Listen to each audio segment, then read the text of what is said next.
이른바 연어 술파티 주장을 했다가 위증 혐의 등으로 기소된 이화영 전 경기도 평화부지사의 국민참여재판에서 검찰이 징역형과 벌금형을 구형했습니다. 조금 전부터 시작된 이 전 부지사의 최후 진술이 마무리되면 배심원단 평의와 평결을 거쳐 선고가 내려질 전망입니다.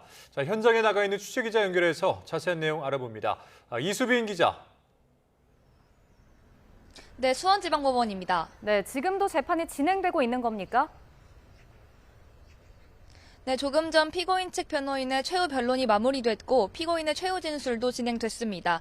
이 전 부지사 측 변호인은 최후 변론에서 국회 증언의 핵심은 검찰의 회유 압박 등 위법 수사 의혹을 제기한 것이었다고 주장했습니다.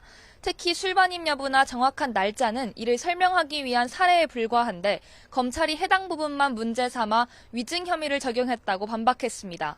또 정치자금법 위반 혐의에 대해서는 쪼개기 후원을 지시했다는 직접 증거가 없고 직권남용 혐의 없이 대북 모복이나 밀가루 지원 사업이 뇌물이나 특혜가 아니라 경기도의 합법적인 평화협력 사업이었다고 반박했습니다. 앞서 검찰은 최종 의견 진술을 통해 이화영 전 경기도 평화부지사의 국회 위증과 직권남용 등 혐의에 대해 징역 2년을, 정치자금법 위반 혐의에 대해서는 벌금 500만 원을 각각 구형했습니다. 검찰은 이 전 부지사가 혐의를 부인하고 있다며 구형 이유를 밝혔는데 그러면서 이 사건은 정당하게 수사하고 기소한 사건이라며 정치를 떠나 법리와 증거, 양심과 상식에 맞춰 정의로운 판단을 해달라고 배심원들에게 요청했습니다. 최후 진술이 끝나면 배심원단은 비공개 평의에 들어가게 되는데 쟁점이 많은 만큼 평 결과 선고는 밤늦게 나올 것으로 예상됩니다. 이 전 부지사, 연어 술파티 의혹 위증 혐의를 포함해서 어떤 혐의를 또 받고 있죠? 네, 말씀하신 혐의가 국회 증언감정법 위반 혐의로 이번 재판의 주요 쟁점입니다.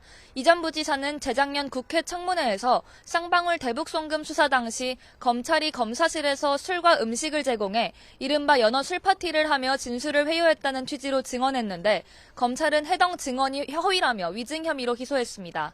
이 전 부지사 측은 소주 4병을 생수 3병에 옮겨 담는 이른바 병가리가 이뤄졌다고 주장하는 반면 검찰은 7명의 관련자가 모두 술반입이 없었다고 진술한다며 반박해왔습니다. 이 전 부지사는 이와 별도로 지난 지방선거와 민주당 대선 경선 과정에서 이재명 대통령에 대한 쪼개기 후원을 지시했다는 정치자금법 위반 혐의와 대북 묘목, 밀가루 지원 사업 과정에서 부당한 지시를 내렸다는 직권남용 혐의도 받고 있습니다. 이 재판의 또 다른 주요 쟁점은 검찰의 공소권 남용 여부입니다.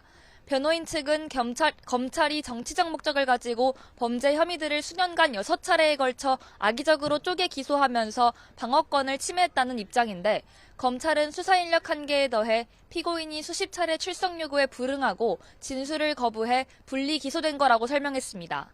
지금까지 수원지방법원에서 YTN 이수빈입니다.